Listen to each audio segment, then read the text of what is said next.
Among these three, who do you dislike the most? Donald Trump, Sean Hannity, or Piers Morgan? Oh, that's good, isn't it? Out of Trump, Hannity, and Morgan. Well, look, Morgan is from my country, and actually, I know him on a personal level, and he ain't that bad.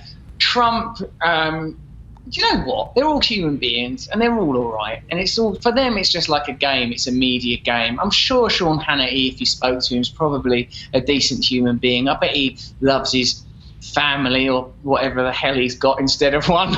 I'm sure he does. And like, what I think is, look, this is more important than daft individuals and all of our, peculiar and particular egos. Either we require change. Either in America, the 6 Walmart heirs have as much money as the 150 million lowest earning Americans, or they don't. Either we're facing ecological meltdown, or we're not.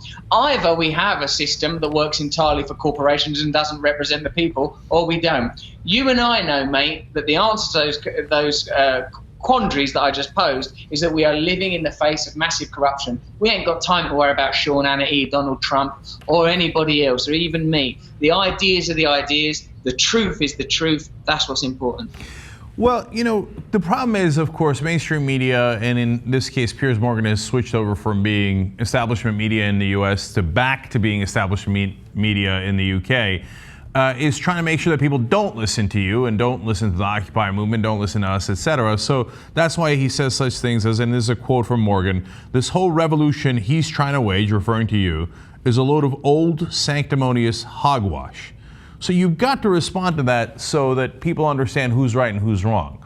So how do you respond? How I respond is, you are a human being, you're alive in the world, you know what you're entitled to. You have seen the corruption. You've seen the speaker in your house offering bribes to tobacco lobbyists. You've seen the result of the last election, the promises of yes, we can and change. You've seen what's being delivered. Don't worry about me. Don't worry about Piers Morgan. Worry about the truth, because this is not a situation that's going to be solved by a glamorous individual like me or a perhaps more wretched and porcine one. It's one that's going to be resolved by all of us coming together, regardless of our superficial differences, which I would say include gender, sexual persuasion, religion and race. Ordinary people all over the world have got to come together to confront this corrupt system, this unedifying spectacle of a tiny elite tyrannizing the rest of us.